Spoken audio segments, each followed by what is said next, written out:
اللہ رب العالمین نے زندگی گزارنے کا جو قانون دیا ہے، جو دستور دیا ہے، اس قانون کو، دستور کو چھوڑ دیتے ہیں، نبوی تعلیمات سے روگردانی اختیار کرتے ہیں، اپنے آپ کو صراط مستقیم سے ہٹا دیتے ہیں، اپنے آپ کو کتاب اور سنت سے پرے لے جاتے ہیں، پھر اللہ رب العالمین کا وہ قانون ہم پر لاگو ہوتا ہے جسے عذاب کہا جاتا ہے۔ حالانکہ اللہ رب العالمین اپنے بندوں کو سدھرنے سنبھلنے کا موقع دیتا ہے۔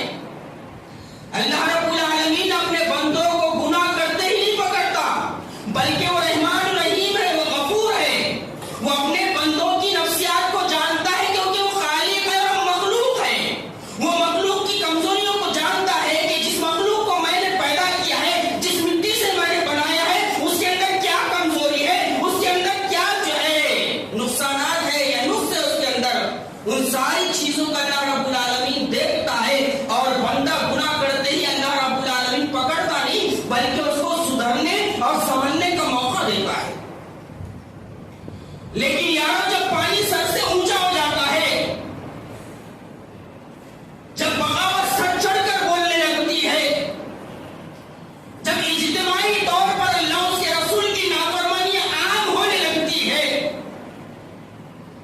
جب انسان اللہ اس کے رسول کی اطاعت سے نکل کر اپنی نفسانی خواہشات میں پڑ جاتا ہے، جب اہل ایمان سیدھا راستہ چھوڑ کر شیطان کے راستوں پر ادھر ادھر نکل جاتے ہیں، نصیحت کرنے کے باوجود بھی نصیحت قبول نہیں کرتے، قرآن کی آیتیں ان کے دلوں پر دستک نہیں دیتی، وہ قرآن مجید کی آیتوں کا اثر قبول نہیں کرتے، پھر اللہ رب العالمین موقع دینے کے بعد عذابات نازل کرتا ہے، اور جب اللہ رب العالمین عذابات نازل کرتا ہے، عذاب بھیجتا ہے، تو پھر بچانے کے لیے کوئی سادھن نہیں ہوتا اس دنیا میں، کوئی سادھن نہیں ہوتا۔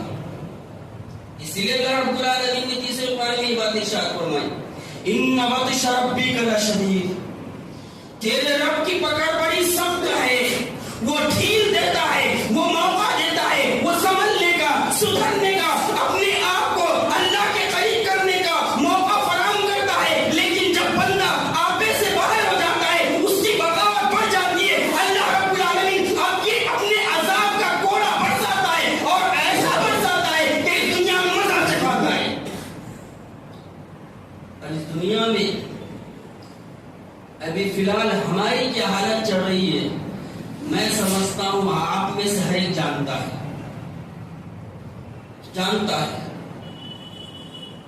ہم اگر قرآن مجید اٹھائیں گے، قرآن مجید پڑھیں گے، قرآن مجید نے پچھلے قوموں کا جو تذکرہ کیا ہے، قوم نوح کا کیا قصور تھا،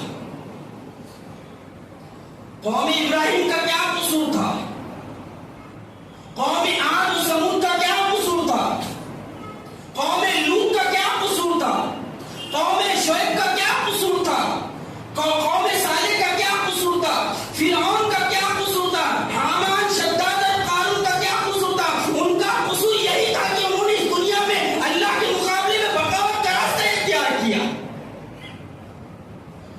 حالانکہ اللہ رب العالمین نے اپنے نبیوں کے ذریعے سے، اپنی کتابوں کے ذریعے سے ان کو سمجھنے اور سدھرنے کا موقع فراہم کیا، اور برسوں تک موقع فراہم کیا، لیکن جب یہ سدھرے نہیں، جب یہ سمجھے نہیں، جب انہوں نے اپنے آپ کو اللہ کی کتاب سے نہیں جوڑا، اللہ کے دین سے نہیں جوڑا، اللہ کی یاد سے نہیں جوڑا، نبی تعلیمات سے نہیں جوڑا، پھر اللہ رب العالمین نے کہیں ان کے اوپر پتھروں کی بارش نازل فرمائی، تو کہیں ان کو پانی نے غرق کر دیا، کہیں ان کے اوپر اللہ رب العالمین نے خون کو برسایا، تو کہیں اللہ رب العالمین کسی اور عذاب میں ان کو مبتلا کیا۔ میں اور آپ اگر چاہتے ہیں کہ اللہ کے عذاب سے بچے، میں اور آپ اگر چاہتے ہیں اللہ کی پکڑ سے بچے، تو ہمیں چاہیے کہ ہم اپنے گناہوں پر نادم ہو جائیں، اپنے گناہوں پر شرمندگی کا اظہار کرے اور اللہ کی کتاب، اللہ کی یاد اور اللہ کے دین کی طرف پلٹنے کی کوشش کرے، پلٹنے کی کوشش کرے۔ بعض دفعہ ایسا ہوتا ہے ایک بندہ گناہ کرتے چلا جاتا ہے، اس کے باوجود بھی دنیا اس کے جیب میں آتے رہتی ہے، وہ دنیا میں عہدے حاصل کرتے رہتا ہے، وہ دنیا میں عیش کی زندگی گزارتے رہتا ہے، کھیت کھلیان بناتے رہتا ہے، گاڑیوں پہ گاڑیاں خریدتے رہتا ہے، گناہ کرنے کے باوجود دنیا سرپٹ اس کے پیچھے دوڑتی ہے اور دنیا اس کے گھر میں آ جاتی ہے، اور وہ یہ سمجھ بیٹھتا ہے کہ میرا رب تو مجھ سے خوش ہے، اگر وہ خوش نہ ہوتا تو مجھے نوازتا کیسے؟ وہ گناہ پر جہل ہو جاتا ہے، وہ اللہ کی یاد سے دور ہو جاتا ہے، وہ اللہ کی کتاب سے دور ہو جاتا ہے، اور دنیا کے آنے کی وجہ سے، دنیا کی لذتیں ملنے کی وجہ سے، نفسانی خواہشات پوری ہونے کی وجہ سے وہ یہ سمجھتا ہے کہ میرا رب خوش ہے مجھ سے، حالانکہ اللہ رب العالمین اس کو ڈھیل دے رہا ہے اور اس کے ساتھ استدراج کا معاملہ کر رہا ہے، اسے آہستہ آہستہ پکڑ رہا ہے۔ دلیل چلیے حدیث دیکھتے ہیں، مسند احمد کی روایت ہے، اللہ کے رسول صلی اللہ علیہ وسلم نے کیا فرمایا؟ حضرت عقبہ ابن عامر رضی اللہ تعالیٰ عنہ راوی ہے، اللہ کے رسول صلی اللہ علیہ وسلم نے فرمایا جب تم کسی ایسے شخص کو دیکھو جو گنہگار ہے، خطاکار ہے، گناہ میں لت پت ہے، اللہ کی بغاوت کا راستہ اختیار کیے ہوئے ہیں، آج بہت سارے لوگوں کو اسی چیز نے مارا ہے، تم تو نمازی ہے، تمہارے پاس کچھ نہیں ہے، تم تو اللہ کے دین سے جڑے ہوئے ہیں پھر بھی پریشان ہے، تم تو سیدھے راستے پر چل رہے پھر بھی مصیبتیں آ رہی، تم تو محمد رسول اللہ کی اطاعت کر رہے اس کے باوجود بھی پریشانی کا شکار ہے۔ شیطان دھوکے میں ڈالتا ہے انسان کو۔ اللہ کے رسول صلی اللہ علیہ وسلم کیا فرمائے؟ جب تم ایسے شخص کو دیکھو جو گنہگار ہونے کے باوجود بھی اس کی چاہت کے مطابق اس کو دنیا مل رہی ہے، دنیا کی نعمتیں مل رہی ہے، کھیت کھلیان مل رہا ہے، اس کو عہدے مل رہے ہیں، اس کو امانت مل رہی ہے، تو اللہ کے رسول صلی اللہ علیہ وسلم نے فرمایا گنہگار کو گناہ کے باوجود بھی اگر دنیا مل رہی ہے تو اللہ تعالیٰ اس کے ساتھ استدراج کا معاملہ کر رہا ہے۔ حضرت عقبہ بن عامر رضی اللہ تعالیٰ نے پوچھا اے اللہ کے رسول صلی اللہ علیہ وسلم یہ استدراج کیا ہے؟ تو اللہ کے رسول صلی اللہ علیہ وسلم نے فرمایا اللہ کا عذاب، وہ دھیرے دھیرے اپنے گنہگار بندے کو پکڑ رہا ہے، دنیا کی دولت سے نواز کر وہ دنیا میں پھنسا رہا ہے۔ اگر گناہ کے ساتھ دنیا مل رہی ہے تو مجھے اور آپ کو یاد رکھنے کی ضرورت ہے کہ اللہ مجھے اور آپ کو پھنسا رہا ہے، پھنسا رہا ہے۔ بہت سارے گناہ تو اللہ رب العالمین اپنے بندوں کے یوں ہی معاف کر دیتا ہے، لیکن یارو کچھ گناہ ایسے ہیں جن پر اللہ رب العالمین اس دنیا میں پکڑ کرتا ہے، اس دنیا میں بھی سزا دیتا ہے۔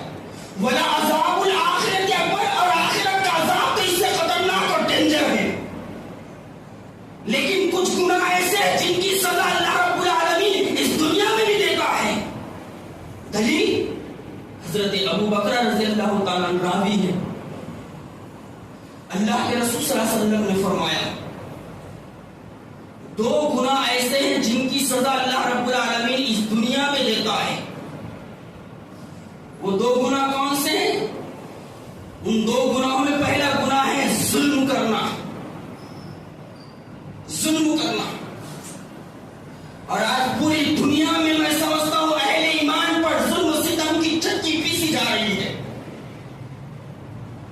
خاص کر ان حالات میں فلسطین کی اگر حالت دیکھیں ہم، وہ کیا مسئلہ ہے، وہ کیا اندرونی باتیں ہیں، میں وہ نہیں کہوں گا. میں اجتماعی طور پر یہ بات رکھوں گا کہ آج مظلوم فلسطین ظلم کی چکی میں پیسے جا رہے ہیں.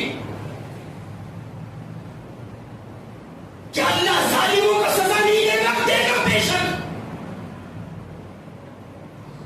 کیا اللہ ظالموں کی رسی نہیں کسے گا؟ کسے گا بے شک.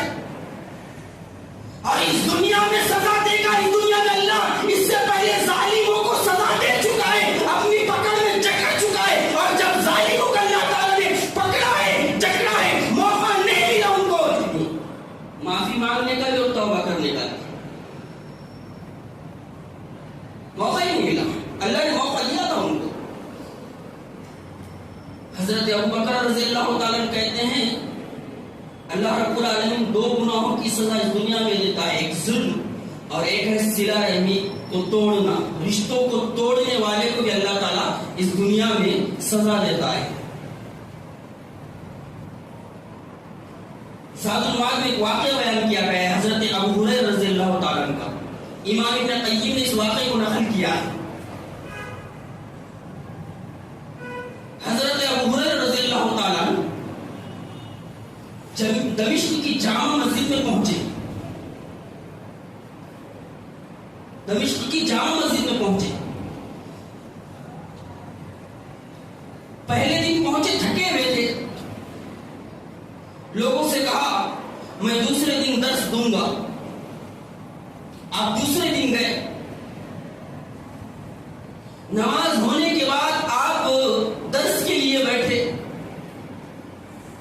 آپ نے درس کا آغاز کرنے سے پہلے لوگوں سے کہا تم میں سے جو کوئی بلا وجہ صلہ رحمی یعنی رشتوں کو توڑنے والا ہے اس مجلس سے اٹھ کر چلا جائے. جو بلا وجہ رشتوں کو توڑنے والا ہے، رشتوں کو کاٹنے والا ہے، قطعی صلہ رحمی کرنے والا ہے، وہ اٹھ کر چلا جائے. جب آپ نے یہ بات ارشاد فرمائی پوری مجلس میں سناٹا چھا گیا. کچھ دیر کے بعد ایک نوجوان اٹھا جس کے چہرے پر جو ہے ایک طرح کا کپڑا بندھا ہوا تھا. وہ مجلس سے اٹھا، مجلس سے اٹھ کر نکل گیا اور نکل کر اپنی خالہ کے گھر گیا. اپنی خالہ کے گھر جا کر کھٹکا دیا اور کھٹکا دینے کے بعد جب خالہ نے دروازہ کھولا، خالہ کو سلام کیا. خالہ پریشان ہے، یہ میرا بھانجا تھا جو کئی سالوں سے میرے گھر نہیں آ رہا تھا، مجھ سے قطع تعلق کر رکھا تھا، لیکن اچانک اس کو کیا ہو گیا ہے. وہ خالہ کے پاس جاتا ہے، خالہ کو سلام کرتا ہے اور کہتا ہے خالہ میری غلطیوں کو معاف فرما دے. میں نے آپ سے قطع کا تعلق کر دیا تھا، مجھ سے جو غلطیاں ہو گئی ہے مجھے معاف فرما دیجیے. اپنی معافی کی تلافی کر کے اپنے خالہ سے جب لوٹنے لگا، خالہ کہنے لگی یہ بات تم سے کس نے کہی ہے؟ تو کہنے لگے حضرت ابو ہریرہ رضی اللہ تعالیٰ دمشق کی جامع مسجد میں آئے ہیں اور انہوں نے درس دینے سے پہلے یہ بات کہی ہے جو قطع تعلق میں مبتلا ہے، جو رشتوں کو توڑنے والا ہے، جن کا رشتہ جو ہے ٹوٹا ہوا ہے، وہ جا کر پہلے معافی تلافی کر کے آئے پھر میری مجلس میں بیٹھے. تو خالہ کہنے لگی ابو ہریرہ سے پوچھو آپ نے ایسا کیوں کہا؟ وہ نوجوان پلٹ کر آیا اور پلٹ کر آ کر حضرت ابو ہریرہ سے کہا میری خالہ پوچھتی ہیں آپ نے ایسا کیوں کہا؟ حضرت ابو ہریرہ رضی اللہ تعالیٰ کہنے لگے جس مجلس میں رشتوں کو توڑنے والا ہوتا ہے اس مجلس کے اوپر اللہ کی رحمت کے فرشتوں کا نزول نہیں ہوتا. جو بلا وجہ رشتے کاٹ دیتا ہے، قطع تعلق کر لیتا ہے، حضرت ابو ہریرہ رضی اللہ تعالیٰ کہتے ہیں اس مجلس میں رحمت کے فرشتوں کا نزول نہیں ہوتا. اللہ کے رسول نے فرمایا دو گناہ کی سزا دنیا میں ملتی ہے، ایک رشتوں کو کاٹنے والا اور دوسرا ہے ظلم کرنے والا. ظالم کو اللہ موقع دیتا ہے سدھرنے اور سنبھلنے کا، لیکن ظالم یہ سمجھتا ہے کہ میرے علاوہ اس دنیا میں کوئی ہے ہی نہیں۔ آج دنیا پر نگاہ دوڑاؤ، ظالم دندناتے پھر رہے ہیں، عیش کی زندگی گزار رہے ہیں۔ ان مظلوم فلسطینیوں کی حالت دیکھو، ایک گھر کے 44 افرادوں کو قتل کیا جا رہا ہے۔ معصوم سا 13 14 سال کا 12 سال کا بچہ لاشوں میں ڈھونڈ رہا ہے اور پوچھا جا رہا ہے کہ کس کو ڈھونڈ رہا ہے؟ وہ کہہ رہا ہے میں اپنے والد کو ڈھونڈ رہا ہوں، میں اپنے والد کو ڈھونڈ رہا ہوں۔ کیا یہ ظلم اڑائے گا جائے گا؟ جی نہیں، اللہ رب العالمین گھات میں لگا ہوا ہے۔ ان ربک لبالمرصاد، بے شک تیرا رب گھات میں لگا ہوا ہے، ظالموں کو پکڑنے میں تیار ہے، لیکن وہ ڈھیل دیتا ہے سدھر جائے سنبھل جائے تاکہ وہ گناہوں سے بھی بچ جائے اور اللہ کی بھڑکائی ہوئی آگ سے بھی بچ جائے۔ لیکن جب ظالم اپنے ظلم سے باز نہیں آتے، اللہ رب العالمین کا عذاب آتا ہے۔ اور عذاب کیسے آتا ہے؟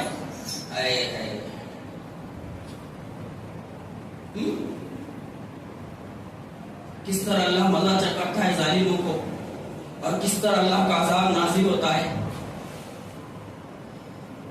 حجاج ابن یوسف کا نام سنے؟ بڑا ظالم حکمراں گزرا ہے، بڑا ظالم حکمراں گزرا ہے۔ بڑے بڑے صحابہ کرام کو شہید کیا، بڑے بڑے صحابہ کرام کو شہید کیا۔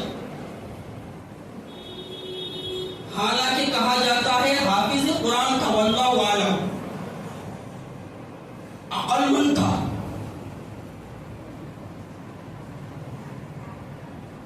ملک کو فتح کرنے کا بڑا شوق تھا، اس کے باوجود ظالم تھا۔ ایسا ظالم تھا کہ صحابہ کرام کو شہید کرایا۔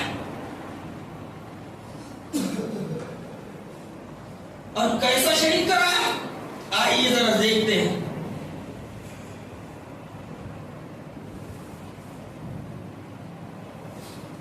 حضرت عبداللہ ابن زبیر رضی اللہ تعالیٰ عنہ، کون ہے حضرت عبداللہ ابن زبیر؟ حضرت اسما کے بیٹے ہیں رضی اللہ عنہ۔ حضرت اسما کون ہے؟ ہمارے آخری نبی کی سالی ہیں۔ کون ہے حضرت اسما؟ ام المومنین حضرت عائشہ صدیقہ رضی اللہ تعالی عنہا کی سگی بہن ہیں۔ کون ہے حضرت اسما رضی اللہ تعالی عنہ؟ ابو بکر صدیق کی آل خیر کی بیٹی ہیں۔ 100 سال کے قریب عمر ہو چکی ہے، آنکھوں کی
حجاج ابن یوسف نے حضرت عبداللہ ابن زبیر کو شہید کر دیا اور کعبۃ اللہ کی دیوار پر لٹکا دیا. پیغام بھیجا حضرت اسماء رضی اللہ تعالی عنہ کے پاس. وہ بولی اسماء، تو نے اپنے بیٹے کو بھیجا تھا نا میرے مقابلے کے لیے، آجا دیکھ لے میں نے تیرے بیٹے کے ساتھ کیا معاملہ کیا ہے. اس کو شہید کر کے کعبۃ اللہ کی دیوار پر لٹکا دیا ہے. حضرت اسماء 100 سال کی عمر میں آئی اور دیکھتی ہے اور کہتی ہے کہ میرے بیٹے کا کرتا کہاں ہے. کہنے لگا حجاج ابن یوسف، ارے اس کا کرتا تو اس کے جسم پر ہے. تو حضرت اسماء رضی اللہ تعالیٰ عنہ کہنے لگی، اے حجاج ابن یوسف، میں کرتے کے بارے میں اس لیے بول رہی ہوں، جب میرا بچہ گھر سے نکل رہا تھا میں نے اس کو نصیحت کی تھی، میرے بیٹے جس کرتے جو کرتا پہن کر تو گھر سے نکل رہا ہے اسی کرتے میں شہید ہونا. اور میں نے اس کو نصیحت کی تھی کہ جب تو جنگ کے لیے جائے حجاج ابن یوسف کی خلاف جنگ کرے تو تیرے جسم پر زرہ نہیں ہونی چاہیے. اور میں نے میرے بیٹے کو نصیحت کی تھی کہ سینے پر حجاج ابن یوسف کا وار جو ہے اپنے سینے پر لگانا، پیٹھ پیچھے نہیں. اور حجاج، میرے بیٹے نے میری نصیحت کو قبول کیا ہے. میرا بیٹا اسی کپڑوں میں ہے جس کپڑوں میں وہ گھر سے نکلا تھا. میرے بیٹے کے جسم پر زرہ نہیں ہے اور میرے بیٹے نے تیر جو ہے وہ سینے پر کھائی ہے. یہ کہنا تھا. حضرت اسماء رضی اللہ تعالی عنہ ہنسنے لگی. ظالم حجاج ابن یوسف کے برقچے اڑ گئے. کہنے لگا غصے میں ٹینشن میں کیوں ہنستی ہو؟ جانتی ہو کس کے سامنے ہنس رہی ہو؟ کہنے لگی، او حجاج، اس لیے ہنس رہی ہوں کہ ذرا میرے بیٹے عبداللہ کو دیکھ، کعبۃ اللہ کی دیوار پر لٹکا ہوا ہے، آنکھیں کھلی ہے، اس کے باوجود تجھ کو للکار رہا ہے. میرا بیٹا شہید ہونے کے بعد بھی تجھ سے کہہ رہا ہے کہ میں مرنے کے بعد بھی تجھ سے لڑنے کے لیے تیار ہوں. میرے بیٹے کو دیکھ ذرا. اور میں اس لیے ہنس رہی ہوں کہ میں اپنے رب کا شکر ادا کرتی ہوں کہ میرا بیٹا کعبۃ اللہ کی دیوار پر لٹکا ہوا ہے. اس سے بڑی اور شہادت کیا ہو سکتی ہے. پھر رونے لگی. حجاج ابن یوسف کہنے لگا، وہ اسماء کمزور پڑ گئی، بوڑھی ہو گئی نا، نکل گئی ہوا، ہو گئی میرے سامنے پریشان. حضرت اسماء کہنے لگی، وہ ظالم، یہ تو پوچھ میں رو کیوں رہی ہوں. کہنے لگا، بتا کیوں رو رہی ہے رضی اللہ عنہ. میں رو اس لیے رہی ہوں کہ مجھے اللہ نے ایک بیٹا عبداللہ دیا تھا. اگر مجھے 70 بیٹے دیتا تیرے مقابلے پر لاتی اور وہ 70 بیٹے اللہ کے راستے میں شہید ہو جاتے، مجھے اللہ سے اور زیادہ خوشی ہوتی، اور زیادہ خوشی ہوتی. اللہ کا عذاب جو ہے ظالموں پر دھیرے دھیرے آتا ہے، اور جب اللہ پکڑتا ہے تو پھر موقع نہیں دیتا. اللہ نے مزہ کیسے چکھایا پھر حجاج ابن یوسف کو. حالانکہ قرآن مجید پر انعام لگایا، اتنا بڑا کام کیا، لیکن ظلم کی وجہ سے پورے نیکی اور خیر کے کام پیچھے چلے گئے.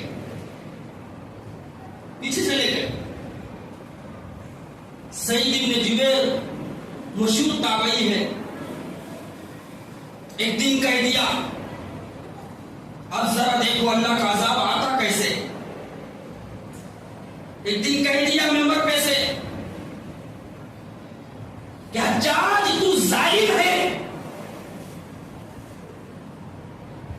حجاج کو اس وقت ظالم کہنا یوں سمجھ لو اپنی گردن کٹوانا تھا. سعید ابن جبیر نے کہہ دیا ممبر پہ سے حجاج ابن یوسف ظالم ہے. جب اس کو پتا چلا تو کہنے لگا، جہاں بھی سعید ابن جبیر ملے میرے پاس لے کر آنا اور زندہ لے کر آنا.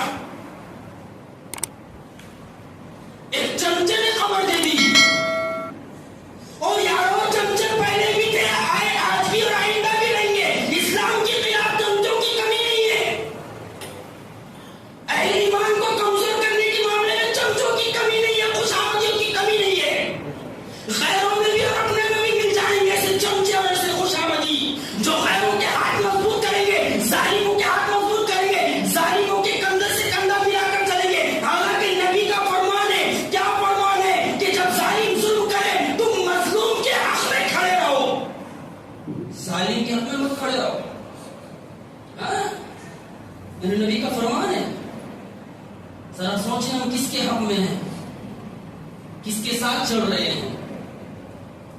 سعید ابن جبیر کو حجاج ابن یوسف کے لشکریوں نے پکڑا، پکڑ کر حجاج ابن یوسف کے سامنے پیش کیا۔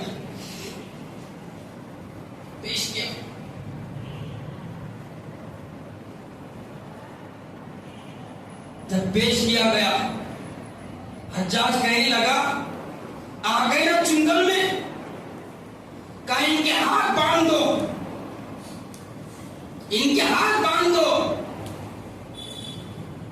ہاتھ باندھ دیے گئے۔ سعید ابن جبیر رحمت اللہ علیہ بیٹھے ہوئے ہیں۔ کہا تمہاری آخری کوئی خواہش ہے؟ کہنے لگے میں 2 رکعت نماز پڑھنا چاہتا ہوں۔ کہا ہاتھ کھولو، 2 رکعت نماز پڑھنے کی ان کو اجازت ہے۔ سعید ابن جبیر نے 2 رکعت نماز ادا کی۔ نماز ادا کرنے کے بعد قبلے کی طرف رخ کرے اور کہا، یا اللہ، میں نے اپنا چہرہ تیری طرف کر لیا ہے، کیونکہ تو ہی زمین آسمانوں کو پیدا کرنے والا ہے۔ اللہ، یہ حجاج نہ موت کا مالک ہے نہ زندگی کا مالک ہے۔ تو اگر موت نہ دے تو مجھے کوئی مار نہیں سکتا، اور اگر تو مجھے زندہ رکھنا چاہے تو کوئی مجھے مار نہیں سکتا۔ یہ سننا تھا کہ ٹینشن میں آ کر کہنے لگا، ان کا چہرہ پلٹو، ان کا رخ پلٹو۔ رخ پلٹا گیا تو کہنے لگے، اللہ اپنے علم کے اعتبار سے چاروں طرف ہے، میں جدھر بھی دیکھوں میرا رب مجھے دیکھ رہا ہے۔ اور آخری میں اللہ رب العالمین سے دعا کی، پروردگار عالم، حجاج نے نبی کے بڑے بڑے صحابہ کو شہید کر دیا، اس کا ظلم و ستم بہت زیادہ بڑھ گیا ہے، اس کی بغاوت بڑی بڑھ گئی ہے۔ اللہ یہ مجھے شہید کرنا چاہتا ہے، میرے شہید ہونے کے بعد اس کو اختیار نہ دے وہ کسی اور مسلمان کو شہید کرے۔ دعا مانگی، گردن مار دی گئی۔ اب ذرا دیکھو اللہ رب العالمین ظالموں کو اس دنیا میں سزا کیسے دیتا ہے، اور اللہ رب العالمین کا عذاب کس طرح نازل ہوتا ہے۔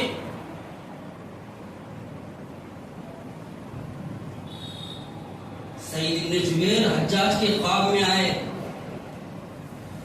اور گریبان پکڑ کر کہنے لگے، اے حجاج، تو نے مجھے کس بنیاد پر قتل کر دیا، کس بنیاد پر شہید کر دیا؟ صحابی پریشان ہو گیا، کہنے لگا، سعید تو میرے خواب میں آ کر میرا گریبان پکڑ کر کہہ رہے ہیں کہ تو نے مجھے کس بنیاد پر شہید کر دیا۔ ایک طرح کی ہیبت طاری ہو گئی، اور اللہ رب العالمین نے یہ بات ارشاد فرمائی، ان اللہ لا یظلم الناس ولکن الناس یظلمون۔ اللہ رب العالمین لوگوں پر ظلم نہیں کرتا، بلکہ لوگ گناہ کر کے اپنے اوپر اللہ کا عذاب مسلط کرتے ہیں۔ اگر ہمارے اوپر مصیبتیں اور پریشانیاں آئیں تو یاد رکھیں ہمارے گناہوں کی پاداش میں ہے، اور اس کا ازالہ کس طرح کر سکتے ہیں؟ اللہ کے دین کی طرف آگے۔ حجاج ابن یوسف ایک نفسیاتی مرض میں مبتلا ہو گیا، نفسیاتی مرض میں مبتلا ہو گیا۔ اس کے سینے سے ایسی سردی اٹھتی تھی کہ پورے جسم پھیل جاتی تھی، اور اتنی خطرناک سردی ہوتی، آگ کی انگوٹیاں اس کے نیچے رکھی جاتی، اور سردی کی وجہ سے اس کو یہ پتہ نہیں چلتا کہ آگ کی انگوٹیوں نے اس کی چمڑی کو جلا دیا ہے، اس کی چمڑی جل جاتی، لیکن احساس نہیں ہوتا کہ میری چمڑی جو ہے جل رہی ہے۔ اللہ رب العالمین نے دنیا میں سزا دیا، اے حجاج، دیکھ تو نے میرے نبی کے صحابہ کو شہید کیا نا، یہ دنیا کی سزا ہے، وَلَعَذَابُ الْآخِرَةِ أَكْبَرُ، اور آخرت کا عذاب تو بڑا خطرناک بھی ہے اور ڈینجر بھی ہے۔ سرطان کا مرض ہو گیا، سرطان کا مرض ہو گیا، حکیموں کو بلایا گیا، سارے رشتے دار جمع ہو گئے. اور انسان کی قسم پرسی تو دیکھو، جو دندناتے پھر رہا تھا بستر پر لگا ہوا ہے.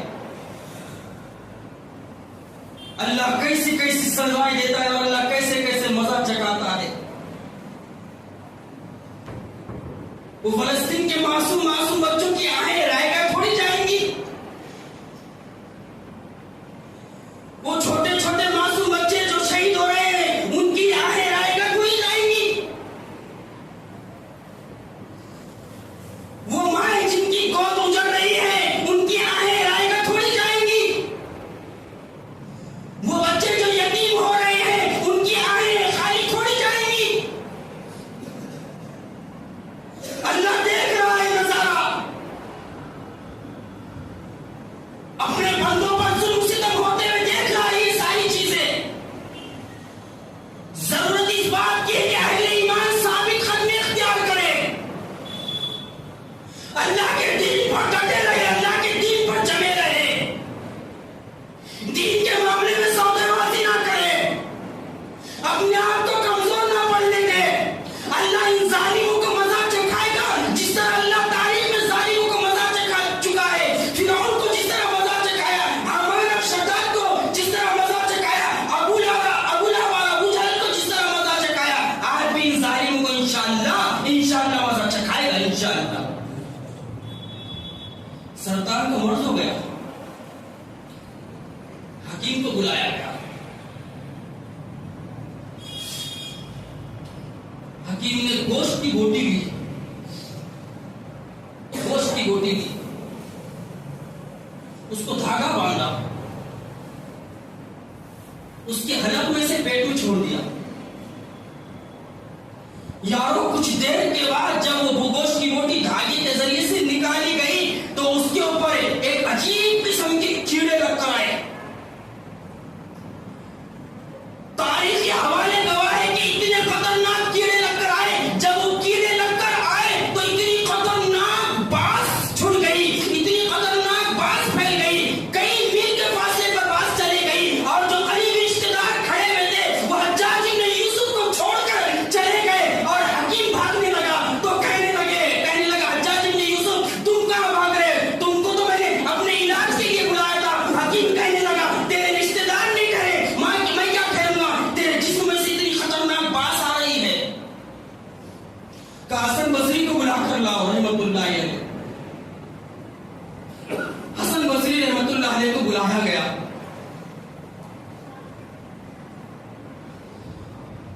کہ حضرت میرے لیے دعا کیجیے.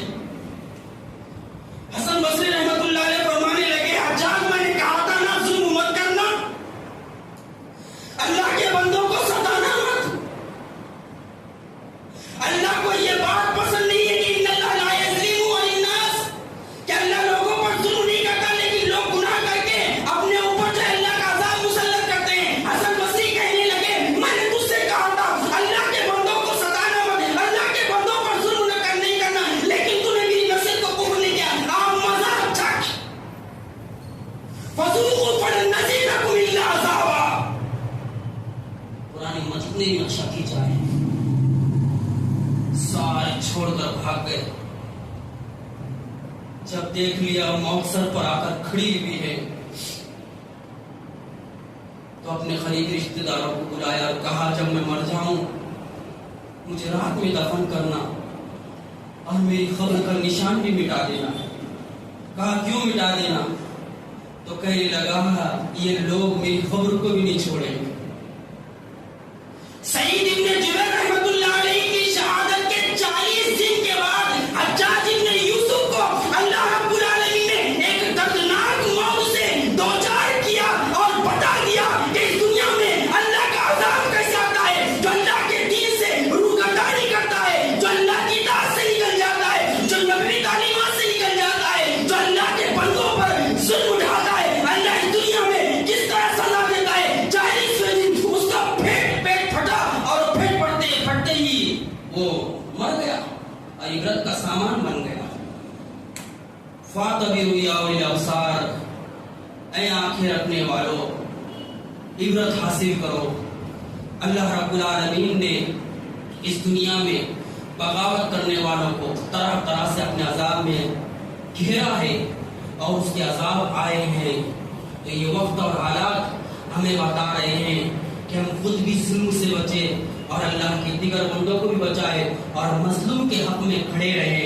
اللہ کے گھروں کو آباد کرے, اللہ کی کتاب سے اپنے آپ کو جوڑے رکھے, اللہ کی یاد سے اپنے آپ کو جوڑے رکھے. ایک اور بہترین واقعہ جو بہت ہی نصیحت آموز ہے لیکن وقت ہو چکا ہے, انشاءاللہ کبھی موقع ملا تو وہ واقعہ رکھوں گا آپ کے سامنے جو نصیحت سے لبریز ہے. بس اللہ رب العالمین سے دعا ہے کہ اللہ رب العالمین ہمیں اپنے عذاب سے بچائے.